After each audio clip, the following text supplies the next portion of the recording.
Assalamualaikum warahmatullahi wabarakatuh. Halo teman-teman, selamat pagi, siang, atau malam untuk yang sedang menonton video ini.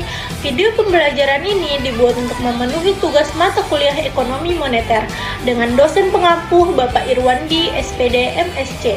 Program Studi Ekonomi Pembangunan Angkatan 2023 Kelas B, Fakultas Ekonomi dan Bisnis Universitas Negeri Makassar. Pada video ini, kami akan membahas materi tentang teori Keynes. Sebelumnya, kami dari kelompok 8 yang beranggotakan 5 orang, yaitu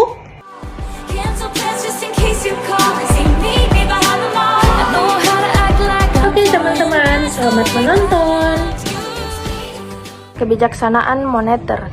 Kebijakan moneter menurut teori Keynes berfokus pada penggunaan suku bunga dan jumlah uang yang beredar untuk mengelola permintaan agregat dalam perekonomian.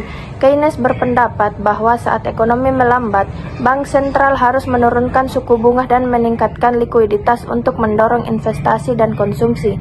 Jika suku bunga sudah sangat rendah, kebijakan fiskal seperti peningkatan pengeluaran pemerintah juga diperlukan. Tujuan utama adalah untuk menstabilkan ekonomi dan mengurangi pengangguran. Permintaan uang untuk transaksi. Motif transaksi mengacu pada kebutuhan individu atau bisnis untuk memegang uang, guna memenuhi pengeluaran sehari-hari atau operasional. Menurut Keynes, yang pertama, untuk kebutuhan pribadi. Individu memerlukan uang tunai untuk membayar kebutuhan sehari-hari seperti makanan, transportasi, atau tagihan. Permintaan uang ini tergantung pada tingkat pendapatan seseorang. Semakin tinggi pendapatan, semakin besar pula jumlah uang yang digunakan untuk bertransaksi. Yang kedua, untuk kebutuhan bisnis. Perusahaan memerlukan uang tunai untuk membayar bahan baku, upah karyawan, dan biaya operasional lainnya.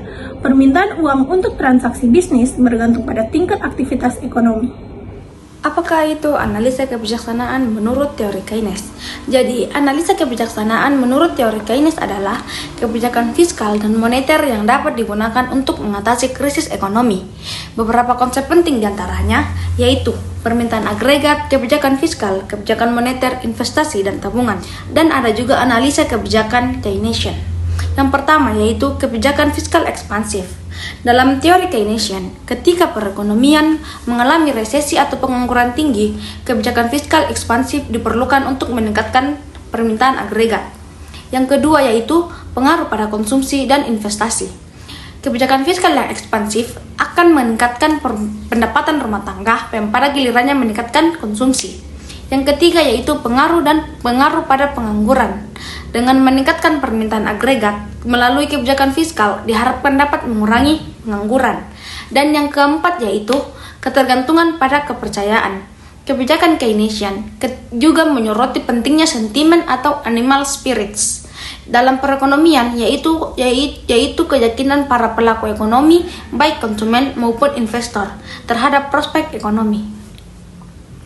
Keseimbangan pasar barang dan uang. Keseimbangan pasar barang dan uang terjadi saat permintaan agregat sama dengan penawaran agregat atau pasar barang, dan permintaan uang sama dengan penawaran uang atau pasar uang. Ini tercapai di titik pertemuan antara kurva IS dan kurva LM, menunjukkan tingkat pendapatan nasional dan suku bunga yang seimbang. Dalam suatu ekonomi, pendapatan nasional 1 triliun memenuhi permintaan barang, sementara suku bunganya 5%, memastikan permintaan uang sesuai dengan penawarannya. Pada kombinasi ini, baik pasar barang maupun uang berada dalam titik keseimbangan. Pandangan Keynes dan klasik mengenai efek kebijakan moneter dan fiskal sangat berbeda. Untuk kebijakan moneter, Keynes percaya bahwa kebijakan moneter efektif untuk merangsang ekonomi dengan menurunkan suku bunga dan mendorong investasi. Sedangkan klasik berpendapat bahwa kebijakan moneter tidak efektif dalam mempengaruhi output real dan hanya menyebabkan inflasi. Untuk kebijakan fiskal, Keynes berpendapat bahwa pengeluaran pemerintah penting untuk merangsang ekonomi, terutama selama resesi. Sedangkan klasik berpendapat bahwa pengeluaran pemerintah tidak perlu dan hanya menyebabkan inflasi.